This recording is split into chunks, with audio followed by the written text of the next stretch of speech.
हमारा टॉपिक है राष्ट्रीय पाठ्यचर्या की रूपरेखा 2000 एवं 2005, यानी कि frame of national curriculum 2000 and 2005, है ना, 2000 से 2005 यहाँ पे देखेंगे। इसके बाद हमें देखना है कि राष्ट्रीय पाठ्यचर्या की रूपरेखा 2005 है, तो इसकी उत्पत्ति कहाँ से हुई, है ना।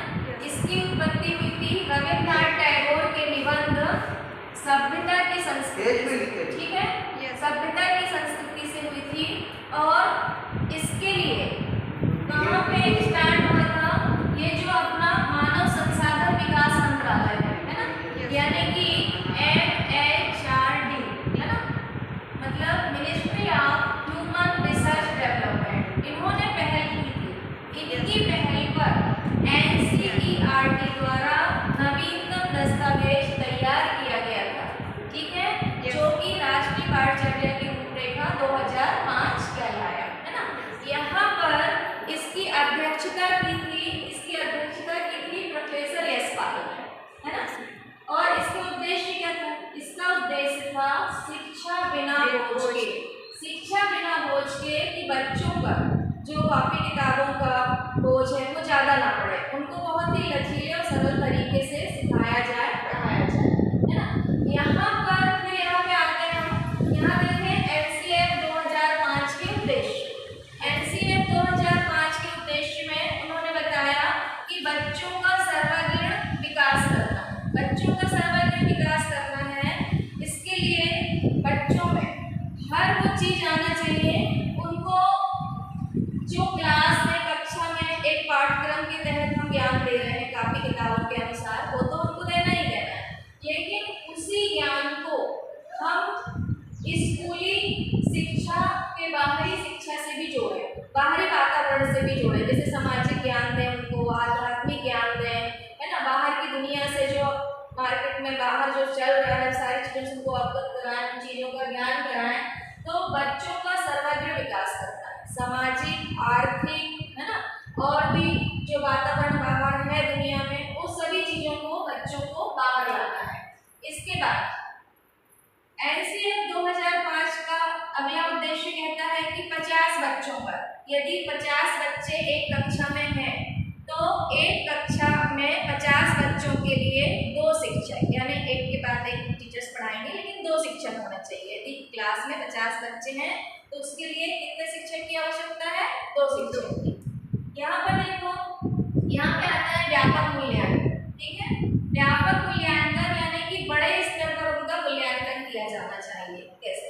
देखें कि नवीन सोच को, बच्चों में एक नई तर्क शक्ति आए, वो नई नई चीज़ों को पूछे, उनमें जिज्ञासा हो कि यदि ये प्रश्न ऐसा है तो इसका उत्तर क्या होगा, इसका उत्तर है तो फिर इसके बाद और क्या होगा, एक जिज्ञासा होनी चाहिए, नई सोच होना चाहिए, उनमें तर्क क्षमता होना चाहिए कि यदि कोई चीज़ आपको कोई टॉपिक समझाया जा रहा है और उसके बीच में ऐसा लगता है कि नहीं ये सही नहीं है, ये भी तो हो सकता है, ये भी तो होना चाहिए, तो इन चीज़ों के लिए बच्चों में क्या होना चाहिए?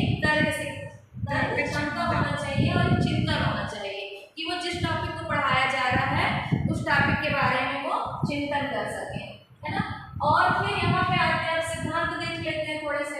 तो सिद्धांत में इन्होंने बताया कि NCF 2005 की जो रूपरेखा थी उसके सिद्धांत में उन्होंने कहा कि जो बच्चों को रटने की प्रणाली है उसको खत्म किया जाए, मतलब शिक्षक इस तरीके से समझाए कि बच्चे जो रट के याद करके एग्जाम दे आते हैं वो ना हो, टीचर्स के समझाने का तरीका ऐसा हो कि बच्चों के दिमाग में सेट हो जाए और उसको अच्छे से समझ में आए कि किस बारे में उनको ज्ञान दिया जा रहा है, ठीक है, किस बारे में समझाया जा रहा है। इसके बाद राष्ट्रीय महत्व के जो बिंदु हैं उनको पाठ्यक्रम में शामिल किया जाए कि राष्ट्रीय महत्व में कौन कौन सी चीज़ें आती हैं, क्या हमारे लिए इम्पोर्टेंट्स हैं, वो चीज़ें बताई जाए। और जो ज्ञान है वो केवल पाठ्य पुस्तक पर केंद्रित ना हो, उसको बाहरी जीवन से भी जोड़ा जाए, बाहरी जो वातावरण है उससे जोड़ा जाए। बाहरी वातावरण से जोड़ना है, सामाजिक, आर्थिक, आध्यात्मिक चीज़ों से जोड़ना है, ये सब चीज़ों के लिए NCF 2005 बात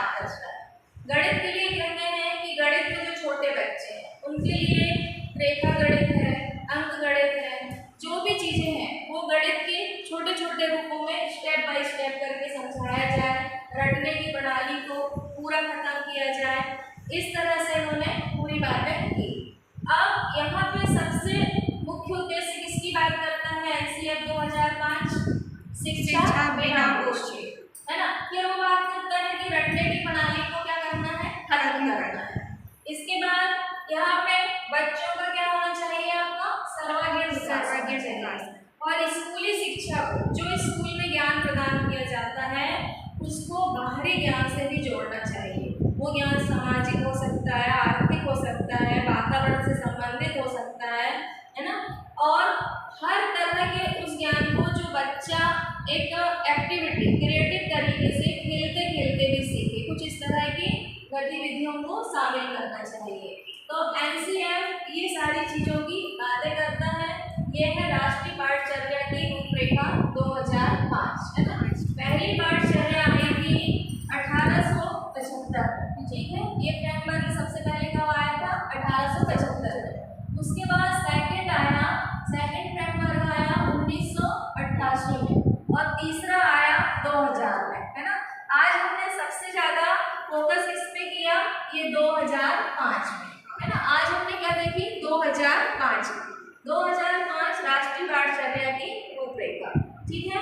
तो इस तरह से ये पूरा राष्ट्रीय पाठचर्या की रूपरेखा यहाँ से स्टार्ट हुई, और उत्पत्ति यहाँ से रविन्द्रनाथ टैगोर के निबंध से हुई थी, जिसमें सभ्यता की संस्कृति से लिया गया था। और पहल किसने की थी, मानव संसाधन विकास मंत्रालय की पहल पर। एनसीईआरटी द्वारा ये कौन सा दस्तावेज था, नवीन दस्तावेज था, है ना। उसके उद्देश्य में क्या बोला गया कि उद्देश्य में कहा कि बच्चों का सर्वांगीण विकास करना है, स्कूली शिक्षा से बाहरी शिक्षा को जोड़ना है। यदि 50 बच्चे हैं तो उन पर 2 टीचर होना चाहिए, ठीक है। फिर उन्होंने बोला कि व्यापक मूल्यांकन होना चाहिए। व्यापक मूल्यांकन में नवीनतम सोच बच्चों की होना चाहिए, तर्क शक्ति का विकास होना चाहिए और चिंतन होना चाहिए। फिर इधर पे उन्होंने बताया कि ये जो सिद्धांत है, जो रटने राष्ट्रीय पाठचर्या रूपरेखा 2005 के सिद्धांत में उन्होंने कहा कि जो बच्चों की रटने की प्रणाली है उसको समाप्त किया जाए, बच्चों को ऐसा पढ़ाया जाए, ऐसा समझाया जाए, इतना लचीला बनाया जाए पाठ्यक्रम को कि उनको पढ़ाते से ही उनको दिमाग में सेट हो जाए। नई नई गतिविधियों का आयोजन किया जाए, नए तरीके से नई शिक्षा प्रणाली से उनको अवगत कराया जाए, और जो भी नवाचार चल रहा है वो इन सब में शामिल होना चाहिए। Thank you. की रूपरेखा 2005 में, ये जो 2005 है इसका सभी भाषा में अनुवाद किया गया है। अपने भारत में 22 भाषाएं हैं, है ना। तो टोटल सभी में इसका ट्रांसलेट अनुवाद किया गया है 8वीं अनुसूची में, है ना। संविधान की 8वीं अनुसूची में 22 भाषाएं हैं, उसमें राष्ट्रीय पाठचर्या की रूपरेखा 2005 का जो ट्रांसलेट है अनुवाद सभी भाषाओं में किया गया है। तो इस तरह से ये राष्ट्रीय पाठचर्या की रूपरेखा 2005 में इन सभी बातों का उल्लेख किया गया है, जो कि बच्चों के सर्वांगीण विकास के लिए बहुत आवश्यक है।